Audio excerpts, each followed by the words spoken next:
Praise the lord. యేసుక్రీస్తు వారి శ్రేష్టమైన నామమునకు మహిమ కలుగునుగాక. ఈ దినకాలపు ఆశీర్వాదపు లేఖనం కీర్తన గ్రంథము 32వ కీర్తన 7వ వచనం. నా దాగుచోటు నీవే, శ్రమలో నుండి నీవు నన్ను రక్షించెదవు, విమోచన గానములతో నీవు నన్ను ఆవరించెదవు. ప్రియమైనటువంటి దేవుని బిడ్డలారా, ఈ భూలోకమంతయు కూడా సైతాను భయంకరమైనటువంటి శోధనలతో ఎవరిని మృంగుదునా అని తిరుగుచూ ఉంది. మరి దాని నుండి తప్పించుకోవాలంటే ఈ లోకములో బాడీ గార్డ్స్ కాదు, ఈ లోకములో రక్షణ ఇచ్చేటువంటి వారు కాదు, ఈ లోకంలో డబ్బు కాదు, ధనము కాదు, బంగారము కాదు, ఏది కూడా కాదు.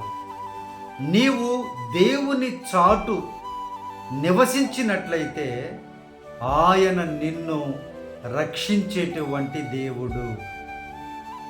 నిన్ను ఆయన కాపాడి నిన్ను ఆదరించి ఆశీర్వదించేటువంటి దేవుడు. శ్రమలలో నీవున్నప్పుడు ఎవరు రక్షిస్తారు అనంటే, మనుష్యులు మాటలు చెప్పొచ్చు, బంధువులు స్నేహితులు రక్షిస్తాను సహాయము చేస్తానని మాట చెప్పొచ్చు, కానీ చేసేటువంటి వారు చాలా తక్కువ. ప్రియ దేవుని బిడ్డ, అయితే యేసయ్య మాట ఇచ్చి నెరవేర్చేటువంటి దేవుడు. నీవు శ్రమలో ఉన్నప్పుడు ఆయనను ప్రార్థన చేసినట్లయితే రక్షించగలిగినటువంటి సమర్థుడు, విమోచించగలిగినటువంటి గొప్ప దేవుడు యేసుక్రీస్తు వారు. ప్రియ దేవుని బిడ్డలారా, నిన్ను ఆయన విమోచన గానములతో ఆవరిస్తూ ఉన్నారు.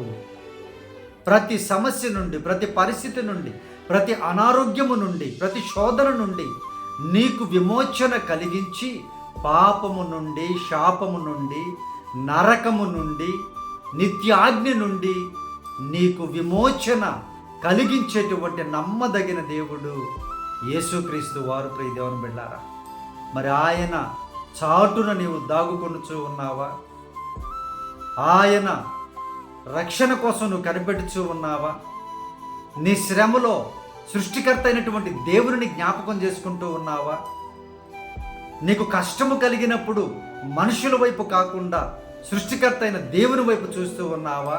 ప్రియ దేవుని బిడ్డ, నువ్వు ఆ విధంగా ఉంటే నువ్వు ఖచ్చితంగా రక్షింపబడతావు. ఈరోజు ఏ శ్రమలో నీవు ఉన్నావో సత్యవాక్య పరిచర్య చేసే మందిరానికి నువ్వు వెళ్ళు, ప్రార్థనలో ఏకీభవించు, ఆరాధనలో ఏకీభవించు. నీ శ్రమను ఆ సన్నిధిలో నీవు దేవునికి తెలియపరచు. నిన్ను తప్పకుండా ఆయన రక్షించి ఆశీర్వదిస్తాడు.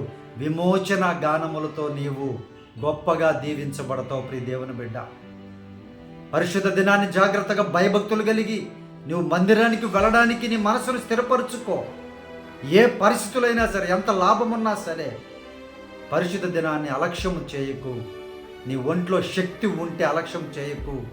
ఒకవేళ నువ్వు బలహీనంగా మంచంలో ఉంటే తప్పితే నువ్వు తప్పకుండా పరిశుద్ధ దినాన్ని దేవుని సన్నిధిలో గడుపు. ప్రియ దేవుని బిడ్డ, దేవుడు నిన్ను రక్షిస్తారు, దేవుడు నిన్ను కాపాడుతారు, విమోచిస్తారు. ఆయన గొప్పగా శ్రమలో నుండి నిన్ను విడుదల చేసి ఆశీర్వదించి సంతోషముతో నేను నింపుతాను అని వాగ్దానము ప్రభువు వారు చేస్తున్నారు. ప్రియ దేవుని బిడ్డారా, ఏ శ్రమలో నీవు ఉన్నావో, ఈరోజు రాత్రికాలం అంతా ఏ శ్రమలో నీవు ఉన్నావో, ఏ శ్రమ గురించి ఆలోచిస్తూనే ఉన్నావో, ఉదయకాల సమయంలో సజీవ లెక్కలో ఉన్నావు కదా, ఇదిగో మందిరములో నీ అటెండెన్స్ సమయానికి వెళ్ళి అటెండెన్స్ వేయించుకో. ప్రియ దేవుని బిడ్డ, కాపర్లు కాదు, పెద్దలు కాదు, దేవుడు చూస్తున్నారని భయముతోటే నీవు కాని ఉన్నట్లయితే నిన్ను ఆయన రక్షిస్తారు.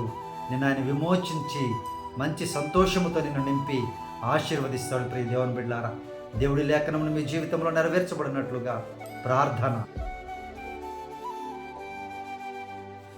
పరిశుద్ధాత్మ దేవా, మా ప్రియ పరలోకపు తండ్రి, ఈ వాగ్దానమును చూస్తున్నటువంటి బిడ్డలు నాయన, మీ చాటున, వాక్యము చాటున దాగుకునేటువంటి ఆలోచనను బిడ్డలకు దయచేయండి అయ్యా. ఈ సైతాను శక్తుల నుండి, చీకటి శక్తుల నుండి అయ్యా ప్రభు, వారు కాపాడబడినట్లుగా శక్తిమంతుడైన మీ చాటున బిడ్డలు దాగుకునేటువంటి మనస్సును దయచేయండి అయ్యా. అయ్యా, శ్రమలో నుండి బిడ్డలను రక్షించమని అడుగుచూ ఉన్నాను ప్రభువా.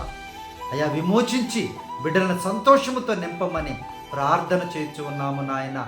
అయ్యా, మందిరానికి వెళ్లకుండా ఆటంకపరచున సైతాను శక్తులను, చీకటి శక్తులను మీరే బంధించమని అడుగుచూ ఉన్నాము. మీరే మీ బిడ్డలను నాయన సత్యవాక్యముతో నింపి ప్రార్థనలు ఆలకించి ఆశీర్వదించమని ఈ దినకాలపు దీవెనలతో, ఈ వాగ్దానపు దీవెనలతో చూస్తున్న ప్రతి బిడ్డను సమృద్ధిగా దీవించమని యేసుక్రీస్తు వారి శక్తి కలిగిన నామములో ప్రార్థించి అడిగి వేడుకొనుచున్నాము తండ్రి. ఆమేన్.